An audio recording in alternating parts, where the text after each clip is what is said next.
Je suis Manuelle Lescouette, doctorante en littérature ici à l'UQAM. Je m'intéresse aux gestes de lecture, notamment dans l'environnement numérique, c'est-à-dire comment on va utiliser notre corps pour manipuler des œuvres et qu'est-ce que ces différentes manipulations vont impliquer pour la réception qu'on va avoir des œuvres. Comment le fait qu'on bouge, qu'on va bouger différemment avec les différentes œuvres, qu'on va les manipuler différemment, qu'on ne va pas apporter les mêmes inputs, va changer la manière dont on va recevoir ces œuvres. Basiquement, c'est de la théorie de la lecture, mais adaptée aux environnements numériques. Bonjour, Amélie Vallière, je suis doctorante en éducation à l'Université du Québec à Montréal, donc à l'UQAM. Moi, je m'intéresse davantage à la littérature numérique auprès des adolescents et des adolescentes joueurs ou joueuses. Donc, je m'intéresse comment les jeux vidéo avec des propriétés ou des potentiels littéraires peuvent être utilisés, appropriés. Et puis, éventuellement, comment on mobilise des savoirs, des savoir-faire, des attitudes associées à la littératie numérique et donc, éventuellement, qui pourraient être didactisables, transférables, scolarisables, ou juste vraiment plaisant. Puis on travaille à Labyrinthe avec Nathalie Lattel, toi au répertoire ici. On fait plein de choses. On fait plein de choses avec de la littérature numérique. Ce qu'on va vous présenter aujourd'hui à la demande, c'est un peu une exploration de qu'est-ce qui se fait comme forme de narration plus ludique comme vidéoludique.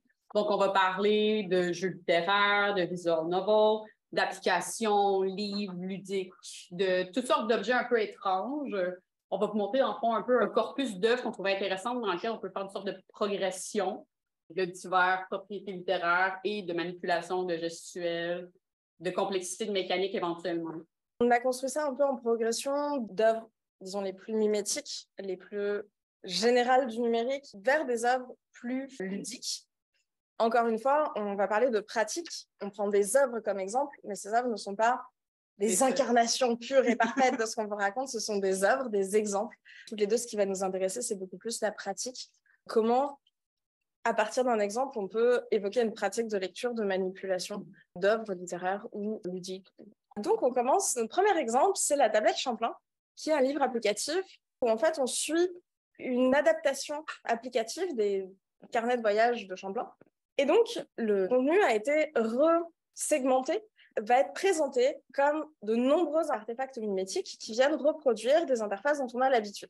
L'enjeu ici est de pouvoir naviguer à travers différentes interfaces connues, des interfaces de cartes, des interfaces de réseaux sociaux, de messagerie, à travers des bibliothèques de gestes maîtrisées. L'œuvre vient nous raconter ce voyage à partir du texte d'origine, on va dire, des carnets de voyage. L'enjeu a été un enjeu de réécriture, puisqu'on a oralisé des passages, redécoupé, et tout un travail de remédiation, en quelque sorte, du contenu, et un gros travail médiatique, par exemple par l'ajout de vidéos. Dans le premier chapitre, donc c'est avant son départ, on va avoir des vidéos à Paris, on va avoir différentes illustrations qui vont venir renseigner le texte de base. L'œuvre s'accompagne ici de tout un dossier pédagogique qui vient expliquer tout un tas de choses, qui nous intéressent un peu moins, puisqu'ici, à mon sens, et c'est ce que j'ai essayé de capter avec la vidéo, j'espère que ça fonctionne, c'est cette navigation entre les interfaces qui vient recréer un dialogue, créer une littérarité numérique, pour le coup, à partir d'un texte littéraire plus usuel. Moi, ce que je trouve qui est intéressant dans cette œuvre-là, au-delà de la mimétique d'une interface similaire à ce qu'on rencontre beaucoup sur les réseaux sociaux, c'est l'idée de la fragmentation du récit qu'on doit reconstituer constamment, donc se promener d'une application à l'autre, d'aller constituer ces éléments-là tout en ayant aussi la vraisemblance historique qui est associée à l'événement. Donc, il y a quand même beaucoup de niveaux intéressants de compréhension d'interprétation qui sont mobilisés pour des élèves qui vivraient à l'intérieur. Et du coup, de confrontation avec les pratiques réelles des jeunes.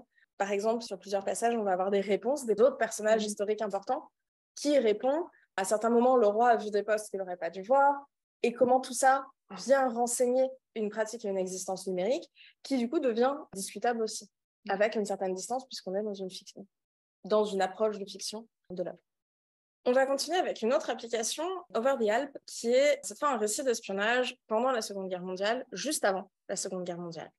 Et on va suivre un détective journaliste qui va naviguer dans les Alpes entre les différents pays. Et on va devoir l'aider, en tant que lecteur ou lectrice, à reconstituer, à comprendre ce qui se passe, avec plein d'autres protagonistes avec lesquels on va correspondre. Donc, on a les différents chapitres. C'est une application, elle est disponible un peu partout sur les différents supports. C'est aussi disponible sur console de jeu, notamment sur Switch, sur la Steam Deck. C'est aussi possible dans cette direction-là. Et donc, on va choisir un chapitre, et une fois qu'on a choisi notre chapitre, on va plonger dans une enquête qui va comme précédemment, s'appuyer sur une forme de polytextualité, ici avec des journaux. Et ensuite, on va correspondre avec les différents protagonistes par carte postale. On va choisir ce qu'on va envoyer à travers différentes propositions de texte aux différents protagonistes. Et c'est en remontant comme ça les différentes discussions, les différents arcs narratifs avec les différents personnages qu'on va pouvoir avoir une vision plus ou moins d'ensemble. C'est ce qu'on disait tout à l'heure, il peut y avoir des embranchements qu'on n'explorera pas. On n'en saura rien, peut-être même des personnages qu'on ne rencontrera pas. Et ça va sans doute changer notre perception. Ce que j'essaie de montrer avec mon curseur dans cette captation, c'est que les différents embranchements correspondent à des timbres différents, qui vont ouvrir ou fermer des portes à travers le récit. Si on choisit toujours les mêmes timbres, on aura de moins en moins de diversité dans les timbres possibles, puisqu'on va avoir de moins en moins d'arcs narratifs disponibles avec les différents personnages. Et on va comme ça naviguer, donc on va quand même avoir une représentation de notre protagoniste et de ses réactions par ce monsieur à chapeau qui a une palette d'émotions très évidente dans son rôle d'espion. Mais on va comme ça naviguer, comme dans un texte à choix multiples, en composant ces cartes postales qui ensuite seront disponibles. On va pouvoir avoir accès à un album qui regroupe ces cartes et on va pouvoir naviguer à travers. Elles vont être mis dans l'ordre des différents arcs narratifs si jamais on se perd. Ce qui va nous permettre petit à petit, en fonction des choix qu'on fait, d'aller d'un côté ou de l'autre. Il y a différentes fins possibles. Dans aucune, on passe du côté des méchants. On ne finit jamais fasciste. Et j'ai cherché pour voir si c'était possible, ce n'est pas possible. Par contre, différents protagonistes vont vivre ou mourir, être arrêtés ou pas, se retrouver dans des positions plus ou moins simples au fur et à mesure de l'histoire.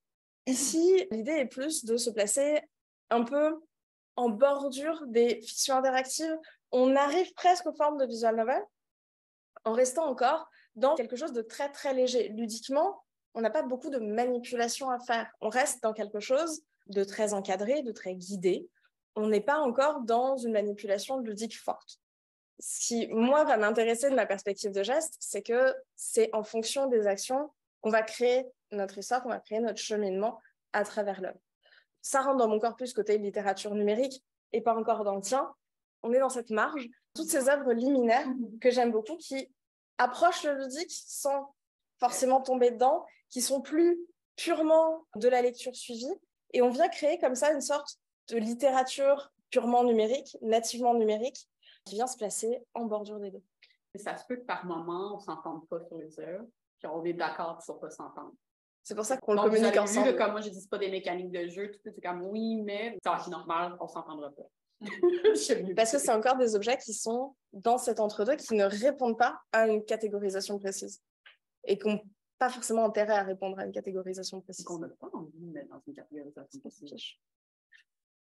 Puisque, comme nous l'avons vu, les bandes défilées n'existent que dans une seule et unique incarnation, on avait inclus Soma, qui est une bande défilée produite par Delcourt, la maison d'édition de bande dessinée que vous connaissez sans doute, au sein de leur plateforme de bande défilée, qu'ils ont prévu pour ça, Webtoon Factory, qui mobilise beaucoup de dessinateurs, de scénaristes, de personnes travaillant avec cette maison d'édition, à qui ils proposent de produire sous forme d'abonnement des bandes défilées. On s'approche d'une proposition de Webtoon Nava, mais cette fois avec un encadrement éditorial d'une maison d'édition de bande dessinée reconnue, disons. Et donc, ils viennent avec aussi leur regard d'éditeurs de bande dessinée plutôt franco-belges et pas d'éditeurs de bande dessinée numérique à la base. Mais leur position a été de réfléchir ce défilement. Et les œuvres qu'ils proposent sont des œuvres particulièrement intéressantes, comme vous le voyez ici, sur la continuité des choses. Puisque c'est fait pour être lu sur un téléphone intelligent, on est dans un format vertical et dans un défilement continu de longues bandes, puisqu'on a tout un chapitre qui va être d'un seul tenant. Et à ce moment-là, le séquençage des cases va poser problème. Si on a des cases juste à la suite, ça ne fonctionne pas si bien. Et donc, qu'est-ce qu'on peut faire? Eux viennent avec tout un ensemble de propositions de défilement. Donc, ici, sur des continuités d'espace, c'est le décor qui vient créer la continuité. Dans des œuvres comme celle qui reste, ça va être beaucoup plus le texte. On va avoir des lettrages, des enjeux typographiques qui vont lier les différentes scènes ensemble et dépasser cet enjeu de séparation de l'action pour aussi permettre que, selon les écrans, si le cadre change, on reste dans une continuité. Parce qu'entre mon iPhone mini et, par exemple, ton téléphone qui est beaucoup plus grand ou un Galaxy qui sont à mi-chemin entre un téléphone, une tablette et une cabine téléphonique, on va avoir beaucoup plus d'affichage. Et pour gérer ça, justement, ce travail de la continuité est particulièrement intéressant. Dans Soma particulièrement, puisqu'on est dans un univers qui va aller à travers différentes strates. Les personnages vont aller sous terre, sur terre, dans le ciel, etc. Dans des propositions différentes, comme à l'envers, cette fois, c'est le miroir qui va venir jouer. Le monde a été retourné dans cette œuvre-là, et donc on va naviguer entre le monde en haut, le monde en bas, et l'histoire va se faire justement par ce défilement. Il y a plein d'autres propositions qu'on pourrait explorer, des beaucoup plus connues comme l'Or Olympus, qui si au début était beaucoup plus fragmentaire, de Rachel Smythe, si au début on était vraiment dans une approche de cases, Rachel Smythe est une autrice de comics traditionnelle à la base, on s'est déplacé petit à petit vers un vrai travail de la continuité, notamment dans les gestes des personnages. Les personnages ne s'arrêtent pas, se passent le propos et l'action les uns les autres par contact. Et comme ici, on vient non plus penser des cases encloses, mais une continuité. C'est là que l'intérêt de la grammaire numérique, peut-être des bibliothèques de gestes qu'on a appris, puisqu'on a appris à défiler, normalement on maîtrise ce geste-là, vient changer, apporter quelque chose de plus à une proposition de bande dessinée. C'est exactement les valeurs des cases qu'on a d'habitude, que ce soit des cases d'insert, des cases de gros plans. On rejoint ces mêmes valeurs qu'on a d'habitude, simplement viennent s'inclure plus ou moins directement dans la continuité de la manière dont moi je le perçois. Il n'y a pas de concurrence directe, c'est plus un travail commun de l'ensemble. Il y a la possibilité de faire des effets de focalisation, de travail comme ça, de perception, et ainsi de suite, mais je crois que ça va dépendre des moments. Il y a énormément d'œuvres qui participent de ce corpus, d'auteurs et d'autrices plus ou moins connus, plus ou moins traditionnels, qui sont aussi à différents moments de leur parcours, qui vont être plus ou moins habitués aussi à ces médias numériques, et on va souvent voir des évolutions, ce qui est assez intéressant si on pense à Gripari, par exemple, l'autrice qui est habituée à faire des strips, au début gardait cette structure des 4-5 cases, et petit à petit, ça s'ouvre. C'est ce que je disais sur l'Or Olympus, et je pense aussi que c'est très intéressant dans cette pratique qui est en train de se construire, c'est qu'on voit comment on arrive à sortir petit à petit d'une habitude qui est très ancrée chez beaucoup de dessinateurs ou dessinatrices de ces cases, puisque c'est comme ça qu'on a fonctionné pendant très longtemps, pour aller vers autre chose, y compris vers ces formes de bande dessinée qui viennent influer sur des pratiques de blog, sur des pratiques de réseau social, de bande dessinée, du coup, qui viennent déborder du cadre du webtoon applicatif qui pourrait être un peu stéréotypé. Donc la prochaine Nuit sans lune, qui est une bande dessinée de Dargaud, cette fois, qui est une bande dessinée au tap. C'est une application qu'on peut télécharger sur tablette, sur téléphone intelligent, sur ordinateur. Et il va falloir cliquer pour aller de case en case, mais du coup, on va avoir des effets presque d'animation.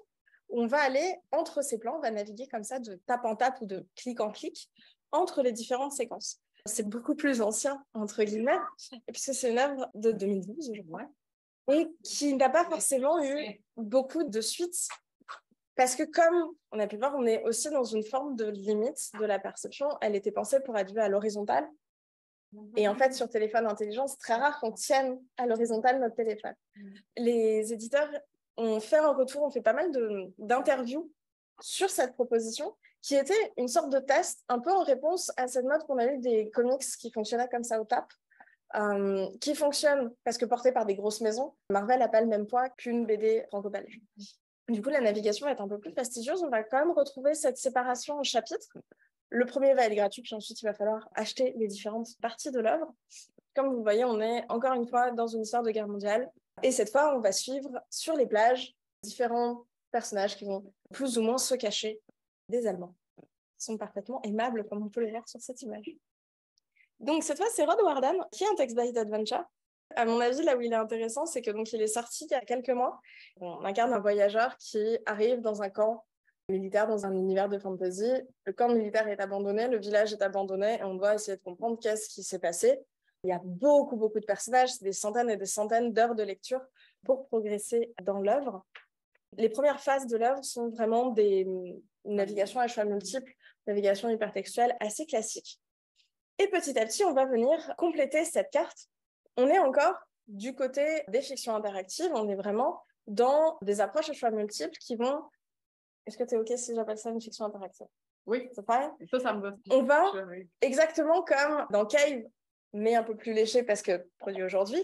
On a les moyens. Puisqu'il y avait un peu plus de budget, on a toute une approche de carte qui va venir se remplir sur le côté au fur et à mesure qu'on va explorer la zone. On va découvrir des choses qui vont apparaître. Par exemple, ici, on est rentré dans le camp, on a commencé à discuter avec les personnages. C'est ce qui va traquer aussi notre progression et nous permettre d'avoir un retour sur ce qu'on est en train de faire en tant que joueur-joueuse.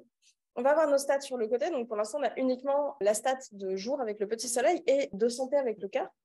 Petit à petit, d'autres stades vont se rajouter. Et on va continuer comme ça à choisir entre les embranchements narratifs et à progresser et explorer la carte, puisque une grosse partie de l'histoire va passer par les lieux où on va être et ce qu'on va y découvrir.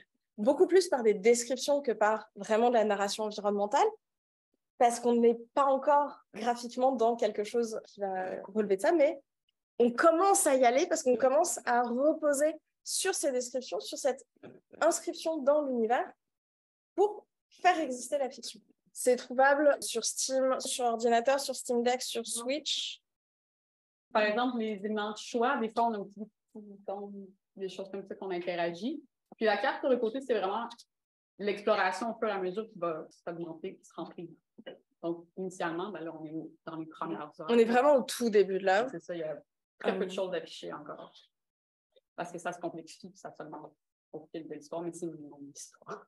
On va s'approcher dans certains choix par les émotions de ce qu'on peut avoir dans Serpent de Circle, par exemple, qui a été très primé, qui, pareil, au lieu de naviguer entre des choix textuels écrits, au complet, on allait simplement choisir des émotions qu'on allait transmettre aux différents personnages et on allait se détacher du texte. Ici, c'est Neurodiver. Le titre complet étant... Read Only Memories, Neurodiver. C'est pas 2063, Read Only Memories. Bref, très long titre pour Neurodiver. On est vraiment plus dans une sorte de visual novel. Ici, jeu d'enquête. Vous voyez à la cyberpunk un peu. On est expert. Donc, on a vraiment les bonnes vieilles cases très typiques du visual novel de le personnage qui parle, qu'est-ce qu'on dit. Éventuellement, il y a des choix qui sont à faire. On peut interagir avec des personnages. Il y a des embranchements à faire. Puis, c'est une enquête essentiellement. C'est une enquête à travers les souvenirs de différents personnages pour essayer de reconstituer qu'est-ce qui s'est passé. On est pris dans une enquête de pègre.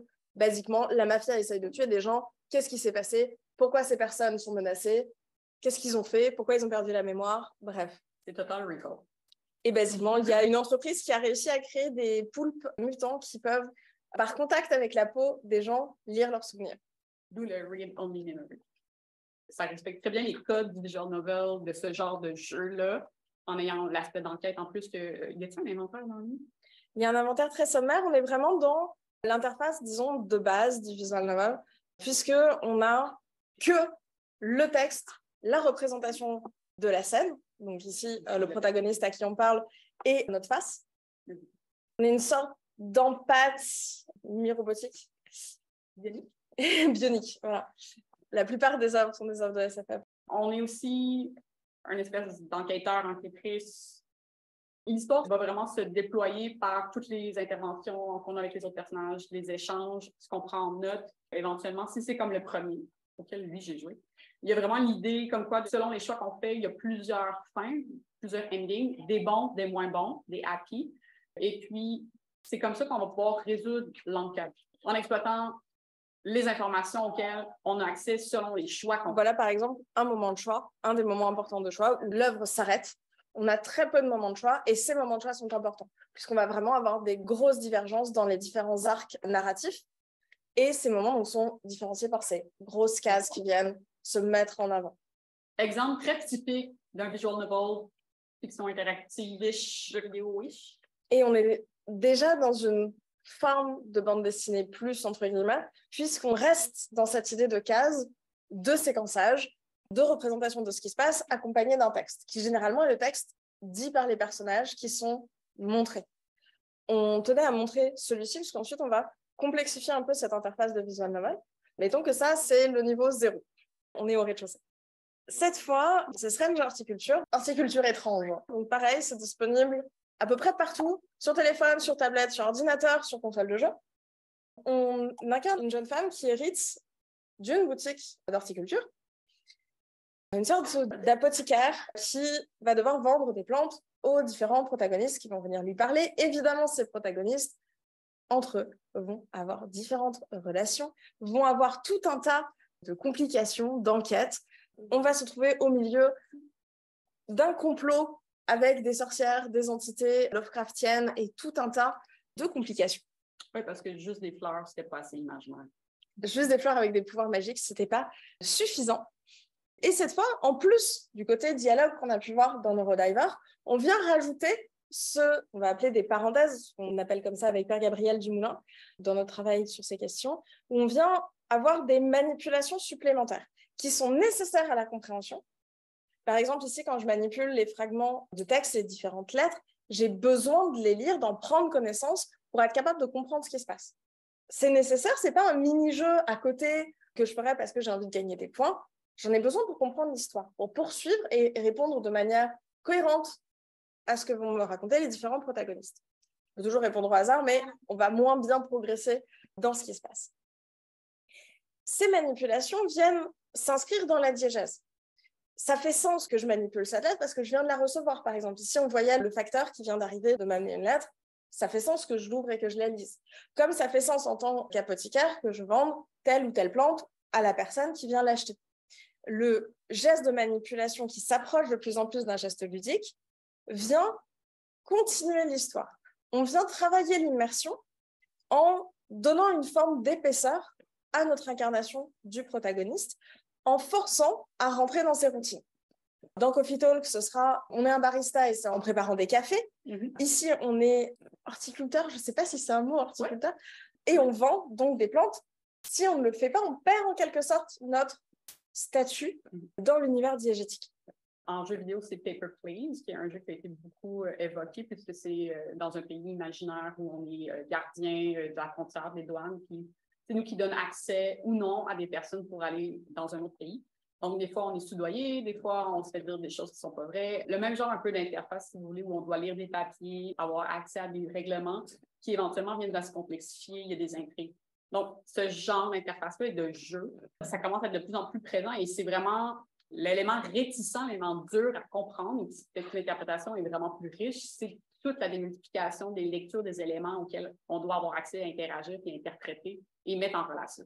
Sans quoi, on perd notre statut, on perd la partie. Dans Paper Please, on se fait jeter en prison parce qu'on n'a pas soudoyé les bonnes personnes, et ainsi de suite. Et c'est ce qui va participer aussi de notre immersion, parce qu'on vient se projeter, et par la répétition, par l'apprentissage d'un geste supplémentaire qui va venir enrichir notre bibliothèque de gestes appris, on vient continuer notre projection dans l'œuvre. C'est un jeu très contemplatif. Et c'est un jeu assez court. Pour le coup, c'est une œuvre qu'on finit en 3-4 heures max. En jeu vidéo, c'est court. C'est vraiment court.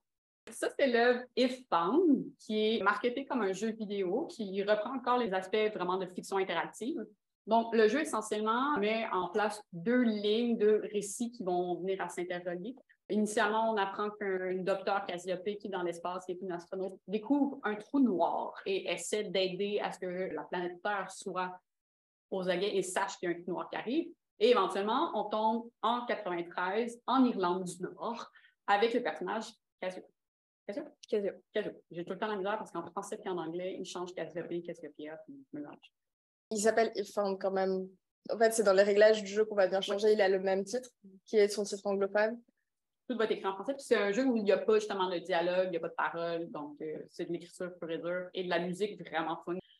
Donc, il y a le personnage de la docteure Cassiope et de l'autre côté, il y a Cassio, qui est une jeune femme trans qui vient de terminer la maîtrise, qui applique pour le doctorat. Il y a eu trop d'écho dans le jeu-là. Et qui rentre chez elle, donc un petit village sur l'île Achill, en Irlande, dans les années 93. C'est comment elle rentre à la maison, elle est perçue dans un petit village où justement c'est étrange, elle est particulière. Sa famille ne comprend pas encore complètement la transition, qu'est-ce que c'est, pourquoi elle change d'identité, elle a changé de nom. Sa famille, pas certaine de comprendre, mais regarde, c'est leur enfant, ils savent qu'il est bizarre. Et donc, lorsqu'on commence du côté de Casio, on a accès à son journal. Et puis, tout au long du jeu, dans le fond, pour interagir, progresser, on a une efface. Donc, dépendamment de votre interface de jeu, si c'est sur un ordinateur avec la souris ou avec les contrôles, on peut effacer. Sur la Switch, particulièrement parce qu'il y a un aspect tactile, c'est possible avec le doigt. Donc là, il y a un mimétisme vraiment intéressant. Et donc, on vient effacer l'histoire. Donc, on efface les notes qu'elle a prises sur sa mère, sur son frère, sur ses amis, qu'est-ce qu'elle a fait, à quelle date, et ainsi de suite, parce qu'on se rend compte que l'histoire de Cassio, essentiellement, si elle rentre chez elle, elle n'est pas bien accueillie, elle se fait accueillir par des amis dans une maison. Dans un squat. Dans un squat. Puis eux, ils sont un peu les marginaux de la place avec leur groupe de musique et ainsi de suite. Elle n'est pas en reconsidération de qui elle est ou quoi que ce soit, elle est juste, je ne me sens pas acceptée par ma famille, je ne me sens pas particulièrement bien, donc je vais dans un milieu où on va m'accueillir. Et éventuellement, ces jeunes adultes qui se cherchent, donc il y a tous ces objets-là, et on réalise, là je m'excuse, divulgateur, on se rend compte que le trou noir, initialement, provient des sentiments négatifs de Cassio. Donc, l'origine de la perturbation que le docteur, l'astronaute cherche à comprendre proviennent du personnage de Cassio. Et là, il y a toute une espèce de mise en abîme de lorsqu'on efface, on est à un certain moment dans le récit où Cassio est en train de justement dire qu'elle aimerait donc bien effacer et ne plus exister, ne plus être là. Elle est remplie d'émotions noires, éventuellement ça devient un trou noir. Et la résolution fait en sorte que sa mère décide enfin de l'accepter avant que la Terre explose. Mais le personnage de l'astronaute Cassiopée arrive quand même. Éventuellement, lorsqu'on termine le jeu, puis là je mets des gros guillemets parce que le jeu n'est techniquement pas terminé à ce moment-là, on peut rédiger l'histoire. Donc, qu'est-ce qui s'est passé par la suite? Donc, on choisit comment on interagit avec certains des personnages avec qui on a eu une espèce de fallout, donc ça ne marchait plus. On apprend qui arrive quoi. Et on a aussi l'histoire de l'astronaute. Donc, qu'est-ce qu'elle choisit de faire? Donc, beaucoup d'éléments d'effacer, travailler en abîme, de pourquoi c'est barré. Ça veut dire à un certain moment dans l'histoire, elle a décidé de griffonner davantage. Donc, il y a beaucoup de couches de compréhension nécessaires et d'interprétation qui mènent à ça. Je veux dire, je l'ai rejoué dernièrement avec mes analyses de jeux qui s'en viennent. J'ai fait un nouveau « Ah, c'est pour ça que c'est de telle couleur, puis ça fonctionne de telle manière, parce que ça évoque tel élément qui est évoqué. » Comme plus on joue, plus on comprend. Il y a énormément de strates qu'on efface ou fait apparaître au fur et à mesure qu'on progresse aussi dans la compréhension de qui est Casio, de ce qui se passe dans sa vie et dans ses relations avec les différents autres protagonistes. Oui. Puis éventuellement, on peut faire des parallèles entre les personnages de Cassiopée, Cassio, puis la personne qui aide Cassiopée sur la planète Terre, qui est Mac, qui est probablement, là-dessus je m'avance parce que c'est jamais clairement dit, même les personnes qui ont fait le jeu ne veulent pas le dire, mais qui serait le nom masculin de Cassio avant sa frontière. Donc, on est quasiment dans des mondes parallèles qui se retrouvent. J'adore. Donc, c'est ça, puis il y a toute une esthétique du fanzine à travers ça qui est vraiment intéressante aussi pour faire des échos avec d'autres œuvres un peu étranges. Et selon ce qu'on va avoir effacé ou pas effacé, on peut à certains moments laisser certaines choses visibles. Ça va influer sur les manières d'interagir des différents personnages. Qu'est-ce qu'on va avoir gardé? Qu'est-ce qu'on choisit de sauvegarder de cette existence-là? Après, la mimétique de l'efface, où on reproduit un geste qui essaye d'avoir la même valeur, on efface, on gomme différents textes, différentes images. Cette fois, on vient mobiliser le swipe de Tinder pour progresser dans une histoire. Dans les règnes habituels, on est le roi ou la reine d'un royaume de medieval fantasy occidental. Ici, pour changer un peu, parce que Rings est connu, j'ai décidé de prendre celui où on est un explorateur intergalactique perdu sur une planète où tout le monde ne fait que de la musique et des concerts de rock. Et on va devoir réparer notre vaisseau, rassembler un équipage, partir à l'aventure, explorer d'autres planètes. Et on va naviguer comme ça, toujours avec ce oui-non, qui est le même geste que quand on sélectionne des partenaires potentiels sur Tinder. Et c'est comme ça qu'on va naviguer entre les différentes propositions des différents protagonistes et qu'on va pouvoir avancer dans l'histoire. Il y a un certain nombre de choses qui sont cachées par la barre de zoom. Quand on arrive dans le cœur du jeu, on va avoir différentes jauges, le carburant, l'argent, la santé, etc., qui vont nous permettre aussi de quantifier un certain nombre de nos actions. C'est comme ça qu'on va pouvoir petit à petit progresser dans l'intrigue et débloquer différents lieux. On va pouvoir se rendre avec notre vaisseau en fonction des pièces qu'on va avoir, de l'équipage qu'on va avoir, etc. On va pouvoir aller plus ou moins loin. Si dans le Rings normal, disons la première version de Rings, ce qui compte, c'est le nombre d'années qu'on va tenir, le nombre d'années de notre règne, et on va retrouver les différents points historiques connus, réels. On va en avoir des versions dans le jeu. Ici, c'est la distance qui va compter. Jusqu'où on va pouvoir aller dans l'espace. Loin comment on va pouvoir aller. Et on va essayer de retrouver des planètes ou des espaces connus, réels. Évidemment, pas mappés de manière logique et réaliste, mais l'idée étant de réussir à joindre les différentes colonies vivantes dans l'espace. On passe donc en VR dans des narrations beaucoup plus environnementales. On s'approche beaucoup plus de ce que tu vas développer un peu plus loin. Ça s'appelle Baba Yaga, vous vous doutez du contenu de l'histoire. On suit une réécriture du conte de Baba Yaga. On incarne un petit garçon dont la mère chef de village est malade et il va falloir aller trouver un remède dans la forêt. Évidemment, dans la forêt, il y a la sorcière. Et tout l'enjeu va être de choisir comment on va se comporter au moment de la rencontre avec la sorcière.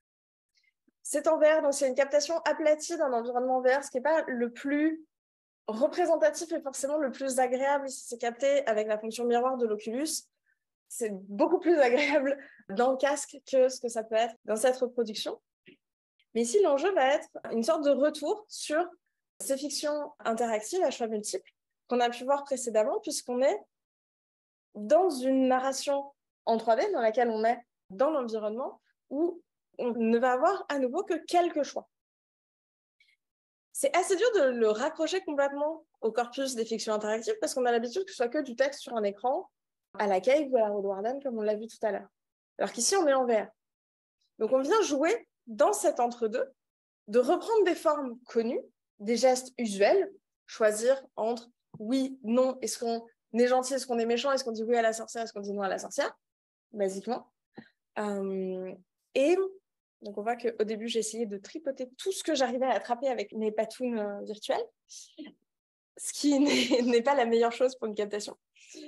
Et ces quelques choix, au final, vont avoir beaucoup plus de valeur, exactement comme dans Red Only Memories, on va avoir une vraie importance, un vrai poids qui va être posé sur ces choix.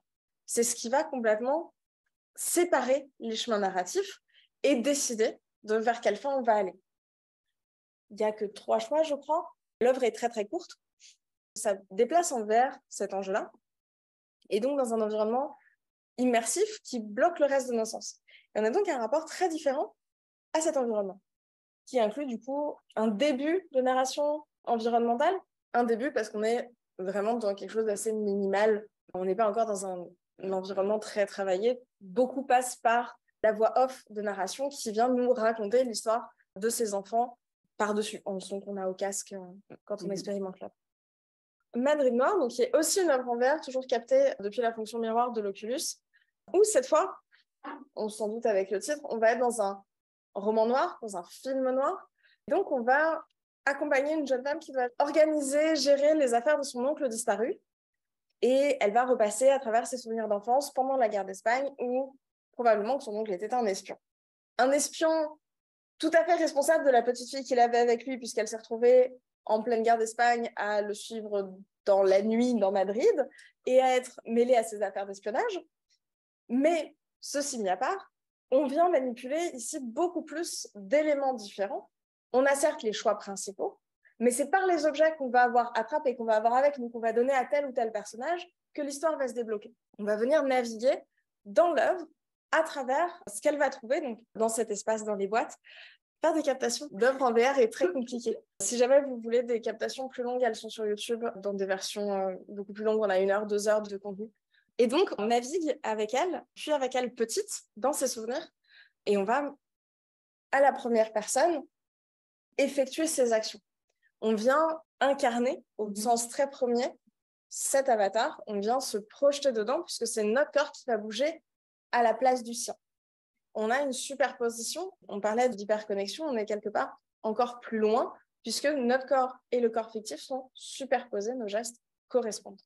On est dans une approche beaucoup plus cinématographique, d'où la référence au film noir. Pour parler de jeux vidéo, une chose que je trouve particulièrement intéressante, c'est la narration vidéoludique puis la narration environnementale. Au sens que les œuvres que j'ai choisies, plus particulièrement pour le corpus qu'on vous présente, c'est des œuvres qui ont très peu de texte, voire aucun. Ici, c'est Journey qui reprend très bien la structure narrative du monomythe de Campbell, si je me souviens bien. On débute le jeu, on est ce personnage avec une cape qui n'a pas vraiment de nom ou d'identification particulière. On est dans un désert à travers lequel on doit naviguer, se promener. Donc, c'est à air ouvert. Et les seuls indicateurs sont donnés par l'environnement. Ici, peut-être que vous voyez une espèce de cape qui brille. Les choses qui nous amènent à interagir sont souvent ces espèces de petits morceaux de cape que si on les attrape, on vient avoir de plus en plus de vie et donc à être moins en danger, bien qu'on ne puisse pas parfaitement mourir dans ce jeu-là, sauf à la fin des petits cacheurs. Toutes les informations sont essentiellement données par du son, des éléments visuels, des animations, voire des cinématiques comme ici. Ici, on interagit avec une espèce de stèle qui nous donne accès à plusieurs petits morceaux qui vont nous amener à avoir une meilleure carte et donc à sauter plus haut, à avoir plus de pouvoir. La chose qui est particulièrement intéressante de Journey, au fait que raconter cette histoire sans texte est particulièrement intéressante, c'est qu'il y a un sous-texte supplémentaire dans lequel plus on explore, plus on comprend la diégèse et qu'est-ce qui est arrivé dans le jeu. Puisqu'essentiellement, notre personnage qui est seul, qui doit se promener, doit aller au haut d'une montagne Pourquoi on ne sait pas si on ne fait pas les quêtes, si on n'explore pas davantage? C'est très facile de s'y rendre puisque essentiellement, c'est par le chemin et tout est toujours indiqué par des cinématiques ou des focalisations visuelles, des zooms vers les objets. Mais si on interagit avec les divers éléments de l'environnement, les ruines, les restes, on a accès à des informations données par les cinématiques. Par exemple, ici, on parle de la montagne, qui est l'espèce de point magique auquel on doit se rendre, qui est le lieu qui a donné naissance à tous ces petits morceaux de cap. Et ici, personne ne nous le raconte, autre que le vidéo et de la musique. Donc, on reconstitue l'entièreté du récit, de l'univers, de ce qui est évoqué par cela. Éventuellement, on apprend que le personnage en tant que tel appartenait à une tribu. Cette tribu-là faisait toujours continuellement un périple vers la fameuse montagne. Et pour entretenir la tribu, notre personnage va éventuellement mourir. Il y a une espèce de grand sacrifice. Et donc, c'est en ayant accès à ces bribes-là supplémentaires, à l'indication visuelle. Par exemple, il y a un certain moment, on est dans le désert, il y a clairement des stèles, des tombes qui représentent tous les personnages qui sont décédés, qui sont allés vers la montagne. C'est comme ça qu'on comprend l'histoire. Sans explorer, sans se promener, sans essayer, tenter des choses, sauter un peu partout, revenir sur ses pas et se permettre d'errer, on n'a pas accès à l'entièreté de l'histoire. J'ai un de mes collègues qui l'utilise dans son cours de français pour travailler le schéma narratif et les histoires. Donc, parler comment, pas juste un bon vieux situation initiale, élément déclencheur, péripétie, mais qu'il y a une place un peu plus vaste à d'autres formes de schéma et à d'autres formes d'histoire. Autre aspect très technique, il y a un grand travail d'accompagnement nécessaire puisque c'est une œuvre qui est très difficile à comprendre. Avec seulement une seule manière de jouer ou un seul gameplay, c'est généralement pas nécessairement accessible. Donc, il y a eu un fort accompagnement dans son cas, mais par la suite, les élèves y ont rejoué, ont retrouvé des indices. Et là, on va un peu à une lecture un peu comme à rebours, si vous voulez, dans laquelle on recherche davantage. Donc, un élève disait, j'ai trouvé la cinématique qui raconte telle histoire. Ah, ben moi, je ne l'ai pas vue, dis-moi c'est où. Donc, il y a un travail à travers les élèves qui s'était fait. Ça a été une de ses plus belles périodes de travail sur un texte qu'il a eu. Ça a gagné des prix, c'est un jeu très, très prisé, là, déjà en soi. C'est très beau. Hein? Oui, c'est vraiment un très beau jeu. Et tout est vraiment évocatif seulement avec le visuel. Je ne vous ai pas mis, mais il y a un extrait où c'est les méchants personnages, ce sont des espèces de serpents métalliques. C'est pas complexe à comprendre que c'est eux les méchants qui peuvent nous blesser par l'ambiance, par la musique, par les effets sonores et le fait que du moment qu'on tombe dans leur champ de vision, ils se jettent sur nous. Comme je vous ai dit, il n'y a pas de violence autre qu'on peut se faire attaquer par ces bêtes-là d'un point de vue très animal. Donc, c'est une très belle œuvre, quand même avec des éléments d'interprétation assez complexes. Il y a de plus en plus d'œuvres de ce ressort-là, de ce genre-là. Entre autres, Journey, c'est un des premiers jeux très populaires, justement, il n'y avait aucun élément verbal de mobiliser, qui a donné suite à plusieurs œuvres similaires qui tentaient d'aller dans un aspect très artistique, très mélodieux, très de l'interprétation complexe.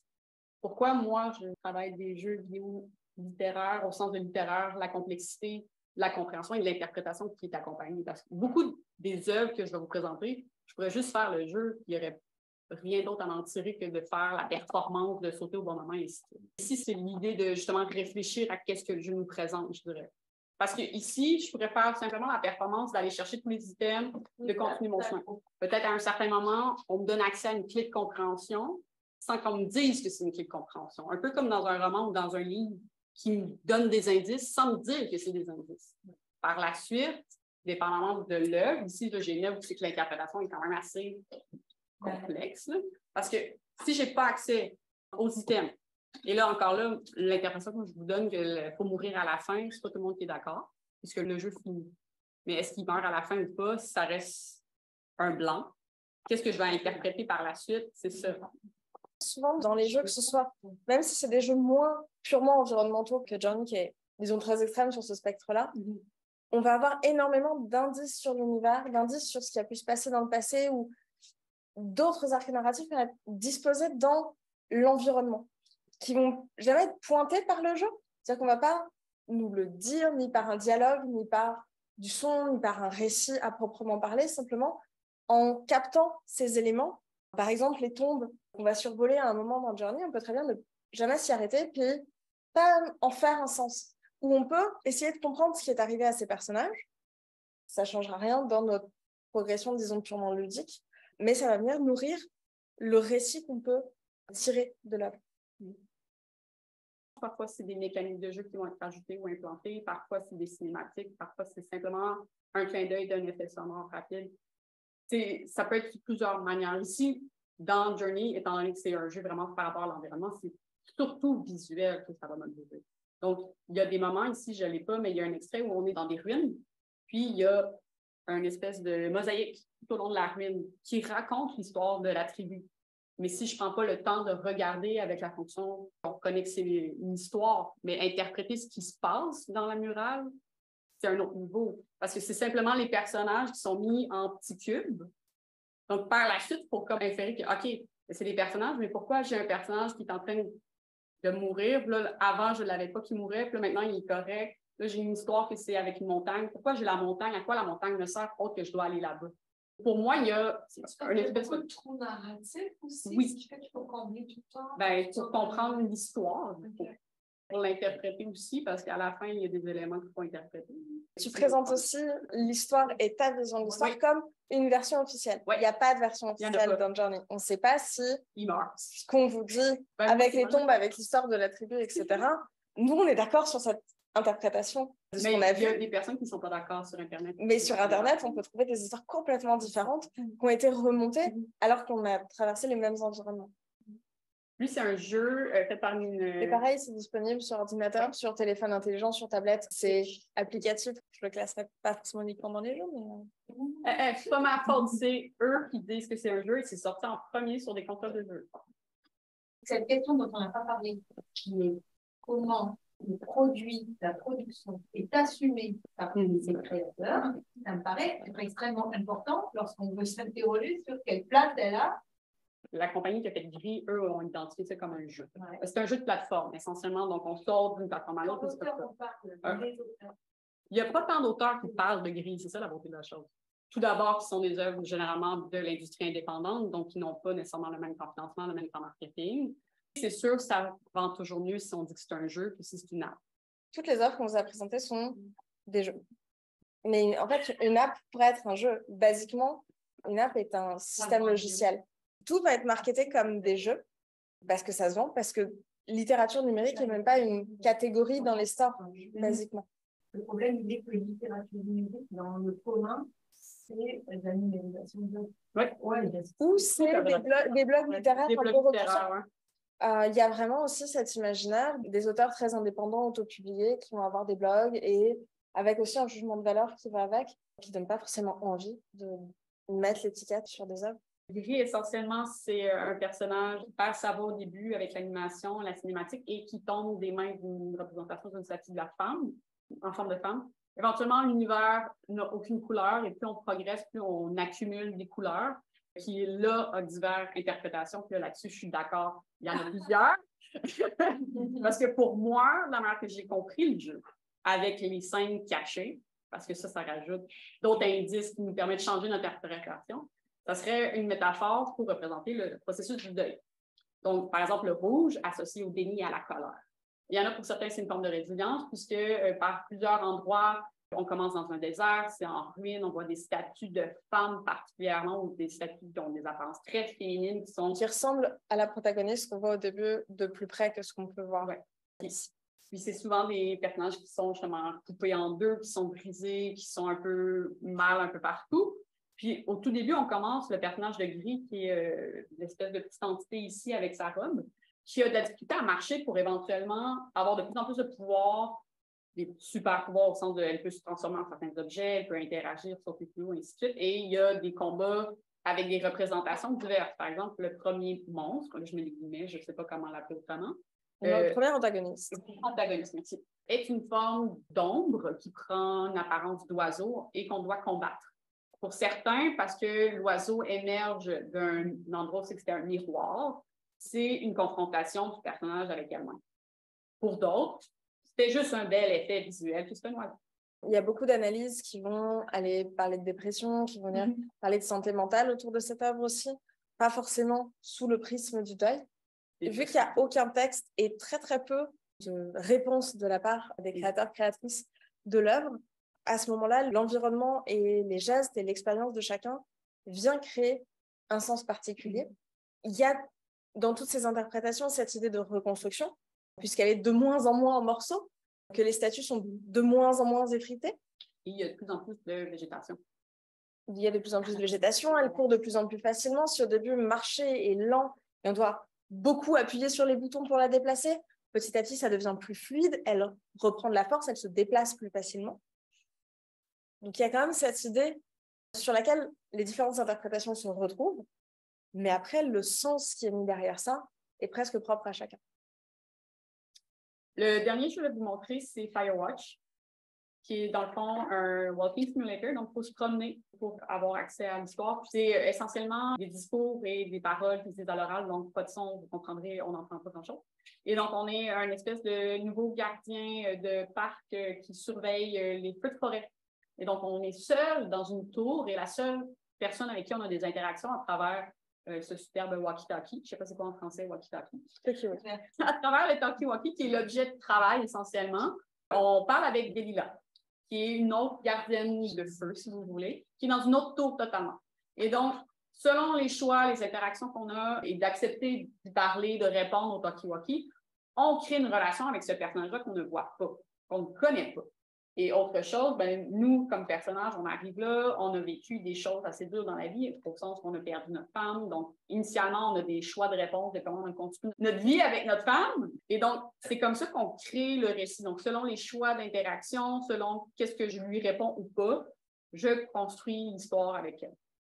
C'est un super beau jeu qui est dans le fond sur la Switch, sur toutes les applications possibles. Sur téléphone et sur tablette aussi, parce que moi, je l'ai fait sur iPad. Ce qui est intéressant avec ce jeu-là, c'est vraiment l'exploration. Donc, plus on se promène, puis qu'on répond aux actions anodines, d'interagir justement avec les objets, s'assurer qu'on a encore un contact ailleurs, trouver les adolescents qui ont mis des feux d'artifice dans le parc. Plus on a d'opportunités d'avoir des réponses et d'interagir avec Delilah et donc de raconter l'histoire de Delilah, mais aussi la nôtre.